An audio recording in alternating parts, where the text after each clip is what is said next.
Oke, Assalamualaikum warahmatullahi wabarakatuh. Kembali lagi bersama saya Said. Nah, sekarang kita akan melanjutkan pembicaraan kita mengenai kategori atau kualifikasi tenaga kerja. Jadi ada 3. Yang satu itu pekerja anak, yang kedua itu pekerja alay. Alay.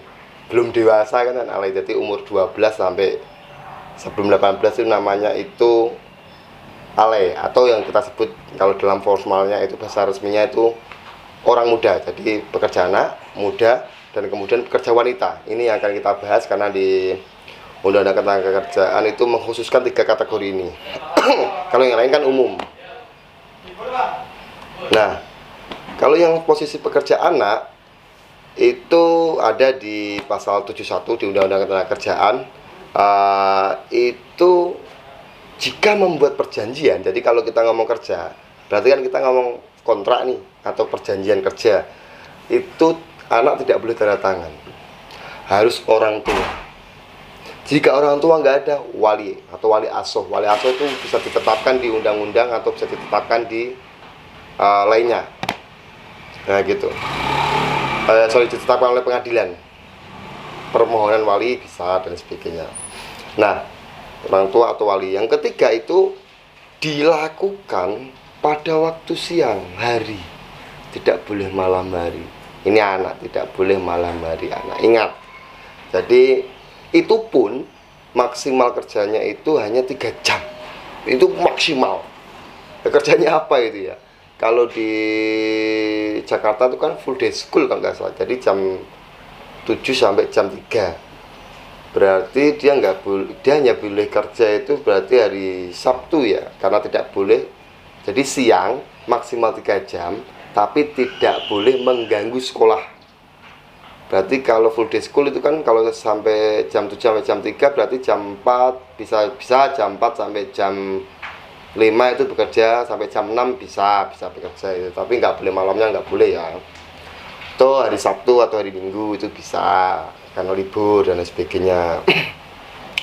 Adanya hubungan kerja yang jelas itu pasti. Misalkan dia kerjanya apa, jual koran kak, jual apa dan sebagainya.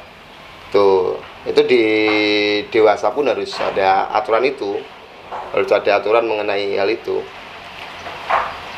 Yang terakhir itu memberikan upah sesuai dengan ketentuan. Nah, itu pasti yang namanya kerja itu pasti ada upah ya. Masa kerja nggak ada upah ya lucu. Nah, apa sih yang kemudian dilarang dari pekerjaan anak ini? Dan maksudnya yang tidak dibolehkan di anak ini adalah bekerja di tempat-tempat yang bahaya, pertambangan yang terkait dengan api, batu bara atau lubang dan sebagainya, itu tidak boleh. Karena itu bersifat berbahaya, atau alat-alat produksi dan bahan-bahan berbahaya. Produksi itu apa? Misalkan mesin ya, mesin itu mesin jahit, mesin apa itu ya, itu kan bahaya itu, terutama di garmen itu nggak boleh lah.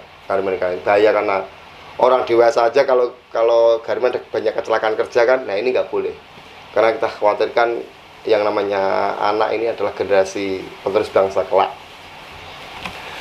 Nah, lanjut ke kategori yang kedua, yaitu pekerja pemuda ya. Makanya namanya pemuda itu umur 12 sampai 18 atau belum genap 18 ya, masih 17. Masih 17 ya, pokoknya ya di bawah 18 lah. Itu disebut muda, pekerja orang muda. Nah, ini jenis pekerjaannya tidak boleh melakukan pekerjaan pada malam hari. Sama dengan anak tadi, tidak boleh melakukan malam hari. Tetapi ini ada pengecualiannya. Kan tidak boleh kan di tempat kerja yang aslinya bisa dikerjakan siang, tapi ia ditaruh di malam gitu loh. Jadi memang boleh bekerja malam, tapi memang pekerjaan itu malam gitu loh. Misalkan apa ya? Warung kopi, biasanya warung kopi malam ya. Bukannya mungkin kan habis maghrib atau habis asyar itu ya. Warung kopi, itu nggak apa-apa mungkin, karena dia kerjanya malam. Warung kopi itu kan misalkan tukang cuci piringnya atau kemudian tukang pengantar kopi itu mungkin nggak masalah gitu. Karena memang kerjanya malam. Tidak boleh melakukan pekerjaan di dalam tambang, sama dengan anak tadi. Pokoknya yang tempat berbahaya tambang itu nggak boleh. atau bahan-bahan logam lainnya, misalkan apa ya, membuat pisau atau apa, itu pisau kan dari logam, apa alat-alat itu loh, pokoknya yang bisa logam kemudian dileleh-lelehkan, meleleh itu loh, pembakaran apa itu ya, senjata-senjata itu ya, tempat pelelehan besi misalkan, itu nggak boleh. Pokoknya yang larangan ini, tidak boleh menjalankan pekerjaan yang berbahaya bagi kesehatan. Misal ya, rokok. Rokok itu kan bagi anak-anak belum dewasa seperti saya ini kan bahaya. Bukan kalau saya nggak bahaya ya. Nah, mereka misalkan nggak boleh ditempatkan di pabrik penggilingan rokok, penggelintingan rokok, itu mungkin nggak boleh karena bisa mengganggu kesehatan. Nah, yang terakhir ini penggolongan tenaga kerja itu pekerja wanita. Wanita itu selalu istimewa ya. Wanita itu nggak pernah salah. Selalu istimewa. Ya, menurut saya itu wanita itu makhluk yang istimewa. Nah, selain umur 18 ke bawah tadi yang muda itu wanita bisa ditempatkan di mana saja. Memang wanita itu multifungsi. Namun ingat ya, waktu kerjanya wanita itu khusus loh. Khusus. Waktu kerjanya wanita itu khusus. Dan waktu istirahatnya pun khusus.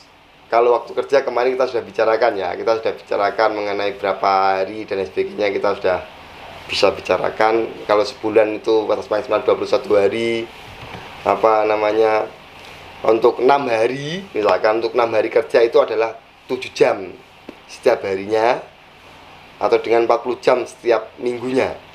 Untuk 5 hari kerja, ya Senin, Selasa, Rabu, Kamis, Jumat biasanya, itu adalah 8 jam setiap harinya, 40 jam setiap waktunya. Jadi kalau ada tambahan itu, ada di luar jam itu, maka itu namanya lembur. Jika apa namanya tidak lembur, ya gugat aja. Nah, kita ngomong mengenai posisi istirahat. Jadi kalau dalam istirahat antara jam kerja itu batas minimal, ini untuk semuanya, untuk wanita atau dewasa sih, atau laki-laki biasa, itu minimal setengah jam setiap 4 jam terus menerus. Jadi kalau Anda bekerjanya mulai jam 8, ini 8 ke 9, 9 ke 10, 10 ke 11, 11 ke 12, itu kerja terus menerus, maka jam 12 itu wajib istirahat minimal 30 menit. Minimal 30 menit wajib minimal. Loh, terus kemudian kalau hari Jumat bagaimana? Nah, kalau hari Jumat kok bagi umat muslim dilarang untuk Jumatan atau tidak diberikan waktu Jumatan, itu tidak diperbolehkan. Perusahaan bisa kena sanksi, laporkan. Jika nggak berani laporkan, ngomong ke saya laporkan. Nah, cuti tahunan, kalau cuti tahunan itu minimal 12 hari. Jadi jumlahnya itu 12 hari. Jika pekerja telah bekerja selama 12 bulan berturut-turut. Ini syarat. Tapi kalau peraturan perusahaan mengatakan lain, dalam arti malah ditinggikan, itu nggak masalah. Ini jadi ini batas standar ya, ini standarnya ya. Nggak boleh berkurang, tapi bertambah itu boleh. Nggak boleh berkurang, ingat.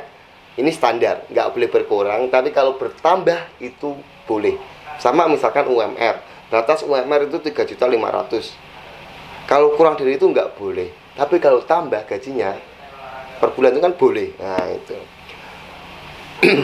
Yang keempat itu istirahat panjang. Jadi ada cuti tahunan, ada istirahat panjang. Ini di tahun ke-7 setelah 6 tahun kerja berturut-turut. Itu besarannya itu jumlahnya itu jumlah bisa cuti 2 bulan, bisa libur 2 bulan. 2 bulan libur cuti. Jadi 2 bulan libur cuti. Ini kalau sudah kerja selama 6 tahun. Sekali lagi, ini standar. Jika mau lebih nggak apa-apa, berkurang nggak boleh. Hari libur nasional itu pasti itu tugas negara. Khusus perempuan, ini yang terkait perempuan itu haid di hari pertama dan kedua, pengusaha atau perusahaan tidak boleh mewajibkan kalau haid. Dari pertanyaan kedua, tidak boleh mewajibkan, artinya kalau pihak perempuannya berkehendak lain, ingin bekerja juga nggak masalah, tapi jangan diwajibkan haid itu bekerja. Hari satu dan hari kedua haid ya, karena biasanya kalau perempuan haid itu agak apa ya moodnya itu bad mood, hawanya pengen marah, itu kasihan itu yang kekasihnya itu pelampiasan terus. maaf perempuan, maaf bercanda ya. Satu bisa istirahat 1,5 bulan sebelum dan setelah melahirkan. 1,5 bulan libur sebelum dan sudah melahirkan, berarti 3 bulan lah, 3 bulan libur. 1,5 bulan setelah keguguran. Tentunya kalau ini yang masa keguguran itu ada surat keterangan dokter ya, dan harus beristirahat 1,5 bulan lagi.